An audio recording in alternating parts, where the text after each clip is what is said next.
Ya ayyuhal muslimin wal muslimat, assalamualaikum warahmatullahi wabarakatuh. Kisah Rasulullah berdakwah kepada bangsa jin yang berjumlah banyak. Dalam kisahnya, Rasulullah tidak hanya berdakwah kepada manusia, melainkan pada para bangsa jin. Sebab, Nabi Muhammad diutus Allah Subhanahu wa Ta'ala. Nabi Muhammad Shallallahu Alaihi Wasallam sangat dicintai oleh para sahabatnya. Bahkan, jin pernah menculik Nabi Muhammad karena ingin belajar Islam. Dalam Quran Surah Al-Anbiya ayat 107, Allah Subhanahu wa Ta'ala telah memberitahukan kabar kepada Nabi Muhammad Shallallahu Alaihi Wasallam, jika beliau tidak hanya untuk umat Islam saja, akan tetapi, beliau diutus untuk seluruh alam, termasuk bangsa para jin. Nabi Muhammad Shallallahu Alaihi Wasallam tidak memiliki rasa takut dengan bangsa jin.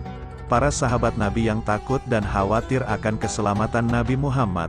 Suatu ketika, pada saat Nabi Muhammad sedang membaca Al-Quran, ada jin dan rombongannya yang menghampiri Nabi. Jin tersebut datang karena mendengar Nabi membaca Al-Quran. Jin sangat tertarik dan ingin bertemu langsung dengan Rasulullah. Mereka ingin mendengar ayat-ayat Allah Subhanahu wa Ta'ala secara langsung dibacakan depan mereka. Peristiwa juga telah tertulis dalam firman Allah Subhanahu wa Ta'ala. Quran Surah Al-Ahqaf ayat 29. Setelah para jin selesai mendengarkan bacaan ayat Al-Quran, mereka akan ikut beriman dan kembali kepada kaumnya untuk mengajak golongannya agar masuk ke jalan yang benar. Rasulullah dakwah untuk jin bersama sahabatnya. Rasulullah Shallallahu Alaihi Wasallam pernah bertemu beberapa kali dengan para jin untuk menyampaikan dakwahnya. Kisah Rasulullah berdakwah kepada bangsa jin. Nabi memutuskan untuk mengajak sahabatnya, yaitu Ibnu Mas'ud.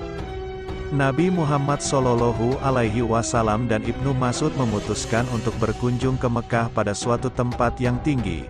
Setelah sampai, Nabi Muhammad kemudian membuat garis dengan menggunakan kakinya.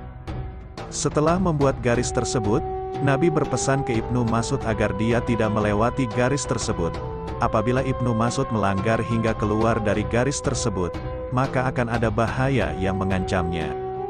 Akhirnya, Ibnu Mas'ud mematuhi apa yang telah Nabi Muhammad Shallallahu Alaihi Wasallam perintahkan meski diselimuti dengan rasa penasaran. Nabi Muhammad Shallallahu Alaihi Wasallam akhirnya pergi menuju ke tanah lapang dan meninggalkan sahabatnya, Ibnu Mas'ud. Saat di tanah lapang, Rasulullah mulai membaca Al-Quran hingga banyak makhluk halus dari kalangan jin yang mengerumuninya. Kumpulan jin tersebut tampak seperti awan yang menggumpal. Adapun jumlah jin yang mengelilingi Rasulullah sangat banyak, sampai akhirnya Ibnu Mas'ud merasa khawatir terhadap keselamatan Nabi. Sahabat Nabi hampir saja keluar dari garis yang Nabi buat akibat khawatir dengan keselamatan Nabi. Namun, Ibnu Mas'ud ingat pesan Nabi tersebut. Ia juga berpikiran untuk mencari pertolongan ke sahabat yang lainnya, sebab jin tersebut tak kunjung pergi dari sekitar Nabi Muhammad. Jin menyerupai gumpalan awan yang mengelilingi Nabi Muhammad Shallallahu Alaihi Wasallam akhirnya mulai pergi. Hingga waktu subuh, barulah mereka semua meninggalkan Nabi Muhammad Shallallahu Alaihi Wasallam. Suatu ketika, sahabat Nabi kembali mencari-cari Nabi Muhammad Shallallahu Alaihi Wasallam. Namun tak seorang pun menemukan beliau. Para sahabat selalu merasa khawatir dengan keamanan dan keselamatan sang Nabi.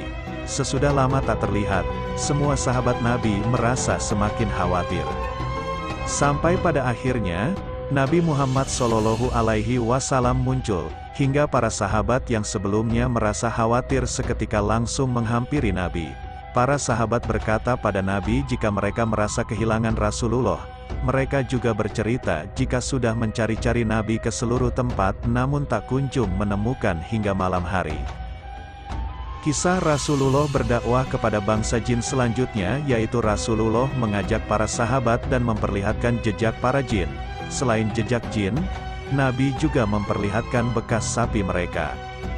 Nabi menceritakan jika jin akan memakan kotoran dan tulang hewan ternak yang telah manusia sembelih. Manusia memakan dagingnya, lalu jin akan memakan kotoran dan tulang-tulang tersebut. Nabi juga berpesan agar manusia tidak bersuci atau istinja dengan menggunakan tulang. sebab itu merupakan makanan jin. Kisah Rasulullah berdakwah kepada bangsa jin ini memang cukup menarik, sebab Nabi Muhammad Shallallahu Alaihi Wasallam memang sudah mendapatkan anugerah dari Allah Subhanahu wa Ta'ala untuk berdakwah pada golongan manusia dan jin.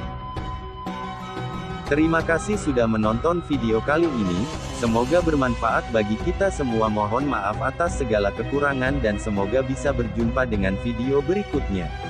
Ya ayyuhal muslimin wal muslimat. Assalamualaikum warahmatullahi wabarakatuh.